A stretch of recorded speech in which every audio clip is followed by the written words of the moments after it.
প্রিয় দর্শক, স্বাগত জানাচ্ছি কালের কণ্ঠ সংবাদে। সাথে আছি আমি নুসরাত জাহান কলি। এক শরীর নিয়ে বেড়ে উঠছিল দুই শিশু, শিফা ও রিফা। তাদের শুধু বুক আর পেট জোড়া লাগানো ছিল না, দুজনের হৃৎপিণ্ডের পর্দা, যকৃত নালী, পৌটাল শিরা, ক্ষুদ্রান্তের কিছু অংশ ছিল জোড়া লাগানো।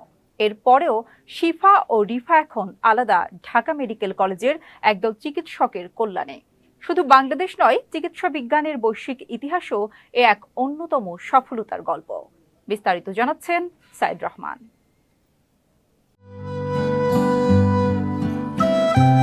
বাদশাহ ও মাহমুদা দম্পতির সন্তান ১৫ মাসের রিফা ও শিফার বাড়ি বরগুনার বেতাগী উপজেলায়। প্রায় ১ বছর ধরে তাদেরকে পর্যবেক্ষণ করেন চিকিৎসকরা।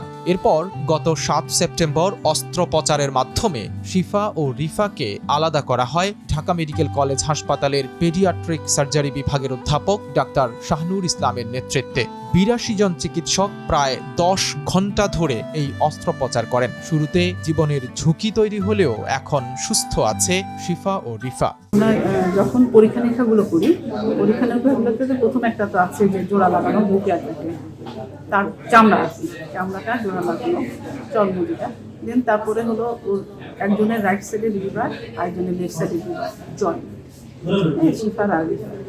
এবং এই লিভারের আপনার একটা আমরা বলি যকৃতের একটা নালী আছে, সেই নালীটা এরকম দুইটা আছে ঠিকই, কিন্তু দুইটার মধ্যে আবার যোগাযোগ করা একটা জিনিস আছে যেটা আমরা কেটে আসি। আবার একটা রক্তনালী আছে, পোর্টাল ভেইন বলি আমরা, মানে এটাকে পোর্টাল শিরা বলতে পারেন বাংলায়, ঠিক আছে। তো ওটাকে হলো ওটার মধ্যে আবার এরকম একটা কানেকশন আছে, ওগুলো ইজি সারানো গেছে, সমস্যা হয় না। আর যেটা হচ্ছে যে আপনার নারীর যে সমস্যাটা, নারীর সমস্যাটা হলো মেইন, হার্টের সমস্যা তো আছে, কিন্তু নারীর সমস্যাটা যেটা হচ্ছে যে ডিউডেনাম বলি আমরা, ওর আর ওর ডিউডেনাম কমন হয়ে গিয়ে আপনার নারীগুলো যেভাবে থাকে এটা পুরো উল্টা, ম্যালনিউট্রিশন বলি আমরা এটাকে আমাদের ভাষায়, মানে পুরো উল্টা। আর হলো রিফার ক্ষেত্রে হলো আমরা প্লিহা বলি বাংলায়, আমাদের ভাষায় এগুলো স্প্রিং। ওর স্প্রিংটা হলো যেমন আপনার আমাদের বাম দিয়ে সেট করা, এটা কিন্তু ওটা হলো ঝুলা অবস্থায়। শিফা ও রিফার বাবা বাদশা মিয়া ঢাকায় মেসে থেকে গার্মেন্টসে চাকরি করেন। তার পক্ষে এত জটিল অপারেশনের ব্যয়ভার বহন করা কোনোভাবেই সম্ভব ছিল না। তাই সকল দায় দায়িত্ব কাঁধে তুলে নিয়েছে ঢাকা মেডিকেল কলেজ কর্তৃপক্ষ। সঙ্গে ছিল বেশ কয়েকটি সরকারি বেসরকারি প্রতিষ্ঠান। ২২ সেপ্টেম্বর হাসপাতাল কর্তৃপক্ষ সংবাদ সম্মেলনের আয়োজন করলে সেখানে কৃতজ্ঞতা স্বীকার করেন বাদশা মিয়া। যে কষ্টটা করেছেন আমাদের জন্য তা বলা কাহিনী, আর নিজে অনেক টাকা পয়সা খরচ করছেন আমাদের জন্য, এবং অনেক তিনি পরিশ্রম করছেন, এবং অনেক স্যারেরা আমাদের জন্য অনেক, যেখানে গেছি স্যার অনেক হেল্প করছেন। সবার ভালোবাসার জন্যই আমরা এত দূর আসতে পারছি, না আসতে পারতাম না। সবার প্রতি আমার কৃতজ্ঞতা জানাই। চিকিৎসকরা জানান, বিশ্বব্যাপী এটা অত্যন্ত জটিল অপারেশন হিসেবে চিহ্নিত। এতে কখনো জোড়া লাগানো দুজনের কাউকেই রক্ষা করা যায় না, আবার কখনো একজনকে রক্ষা করা সম্ভব হয় না। আল্লাহর অশেষ রহমতে শিফা ও রিফা দুজনেই বেঁচে আছে এবং সুস্থ আছে। প্রতিদিনই বিতর্ক বাড়ছে ডিসি নিয়োগ প্রক্রিয়া নিয়ে। সামনে আসতে শুরু করেছে আর্থিক লেনদেনের বিষয়টিও। এরই মধ্যে এক কর্মকর্তার কক্ষে পাওয়া গেছে ৩ কোটি টাকার ক্যাশ চেক সহ একটি চিঠি। বিষয়টি নিয়ে গঠন করা হয়েছে তদন্ত কমিটি। বিস্তারিত প্রতিবেদনে।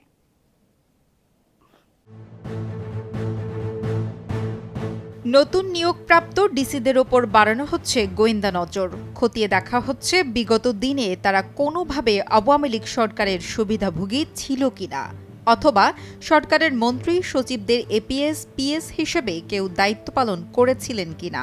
এছাড়াও তদন্ত করা হচ্ছে তাদের ছাত্র জীবন থেকে শুরু করে চাকরি জীবনের বদলি, পদায়ন সহ সব তথ্য উপাত্ত। বাদ যাচ্ছে না তারা গত ৬ মাস কোথায় ছিলেন, কাদের সঙ্গে চলাফেরা করেছেন সেই তথ্য। বিশেষ করে জুলাই আগস্টের ছাত্র জনতার আন্দোলনে তাদের ভূমিকা কি ছিল তাতেও গুরুত্ব দেওয়া হচ্ছে। বিষয়টি অত্যন্ত স্পর্শকাতর হওয়ায় দায়িত্বশীল কোনো কর্মকর্তা আনুষ্ঠানিকভাবে কথা বলতে রাজি হননি। তবে একাধিক সূত্র থেকে জানা গেছে, বিভিন্ন মহল থেকে দাবি ওঠার পর সরকার ডিসিদের প্রকৃত আমলনামা জানার চেষ্টা করছে। ডিসিদের নিয়ে নানামুখী আলোচনার মধ্যেই জনপ্রশাসন মন্ত্রণালয়ের এপিডি অনুবিভাগের এক যুগ্ম সচিবের কক্ষ থেকে ৩ কোটি টাকার একটি ব্ল্যাঙ্ক চেক উদ্ধার করেছে সরকারের একটি গোয়েন্দা সংস্থা। অভিযোগ উঠেছে, পদায়ন হওয়া এক জেলা প্রশাসকের পক্ষে ওই যুগ্ম সচিবকে এই চেক দেওয়া হয়। তবে কাঙ্ক্ষিত জেলায় পদায়ন না হওয়ায় ওই ডিসির চেকের বিপরীতে টাকা জমা হয়নি।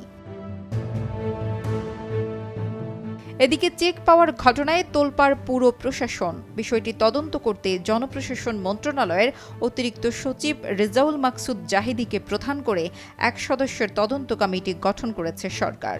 কমিটিকে ৩ দিনের মধ্যে তথ্য দিতে বলা হয়েছে। সরকারের শীর্ষ মহলের নির্দেশে নতুন নিয়োগ পাওয়া ডিসিদের অতীতের যাবতীয় তথ্যপাত্য সংগ্রহে নেমে গোয়েন্দারা এরই মধ্যে কিছু কিছু ডিসির বিষয়ে অভিযোগের সত্যতা পেয়েছেন। বিশেষ করে যারা ছাত্রলীগ ব্যাকগ্রাউন্ড ও হাসিনা সরকারের মন্ত্রী সচিবদের সঙ্গে কাজ করেছেন, তাদের বিষয়টি গুরুত্বের সঙ্গে দেখা হচ্ছে। বাংলাদেশ স্বাধীন হওয়ার পর ১৯৭২ সালে কোটিপতির সংখ্যা ছিলেন মাত্র ৫ জন। উন্নয়নের ধারাবাহিকতায় সেই সংখ্যা দিন দিন কেবল বেড়েই চলছে। গত কয়েক বছর ধরে ডলার সংকট, মূল্যস্ফীতি, ভঙ্গুর ব্যাংক খাত সহ নানা টানাপোড়েনের মধ্যেও বেড়েছে কোটিপতির সংখ্যা।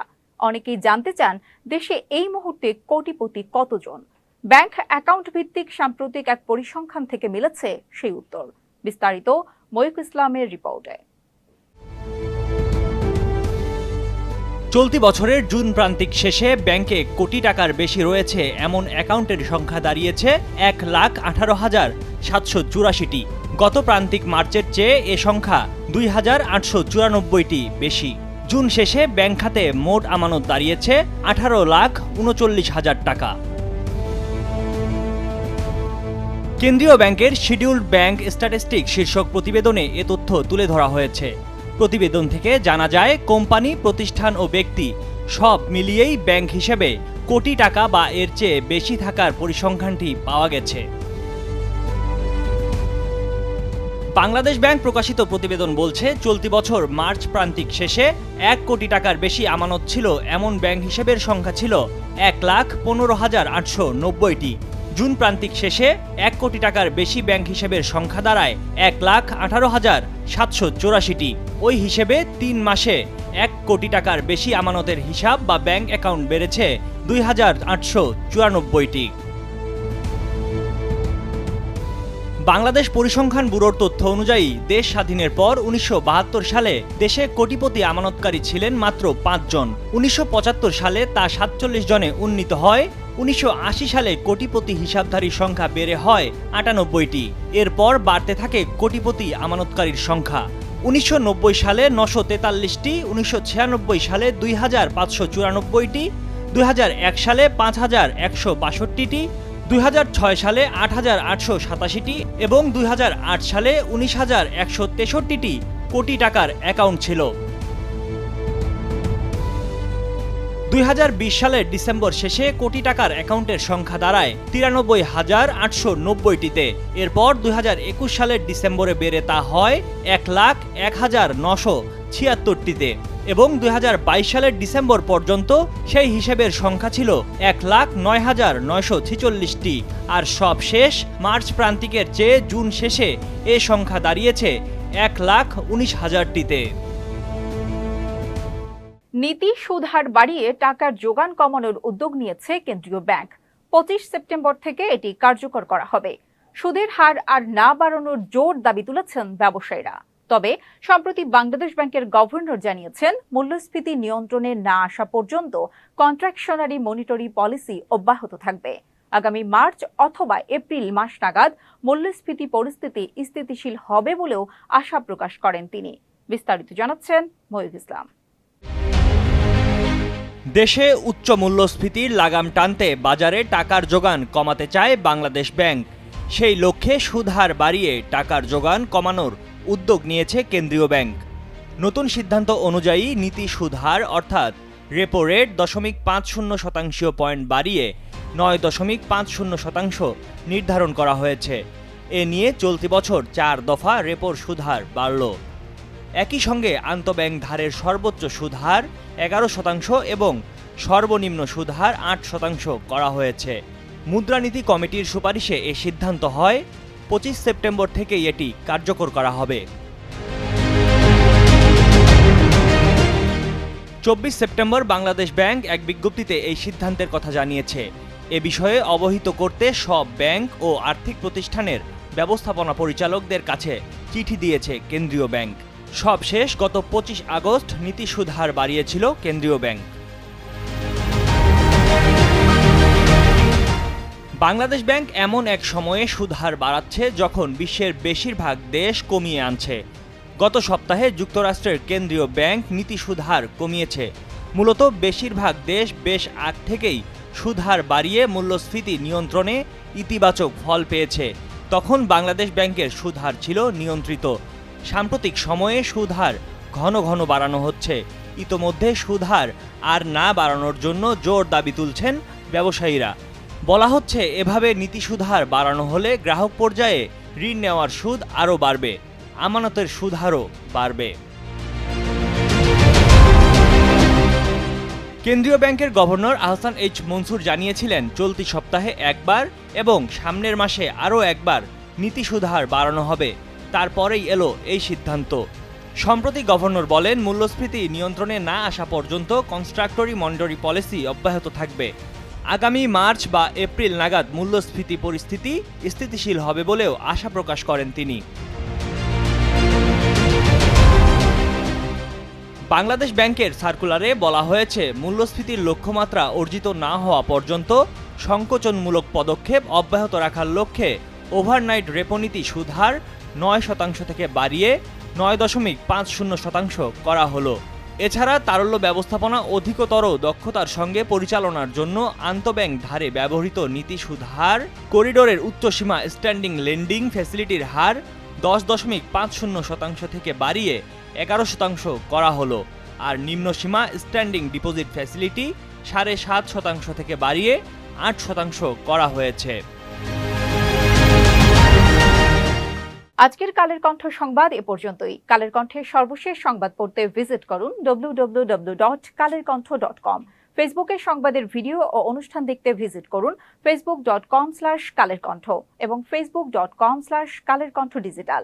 আর ইউটিউবে সব ভিডিও স্টোরি দেখুন আমাদের ইউটিউব চ্যানেল কালের কণ্ঠ এবং কালের কণ্ঠ ডিজিটালে। সাথে থাকার জন্য ধন্যবাদ।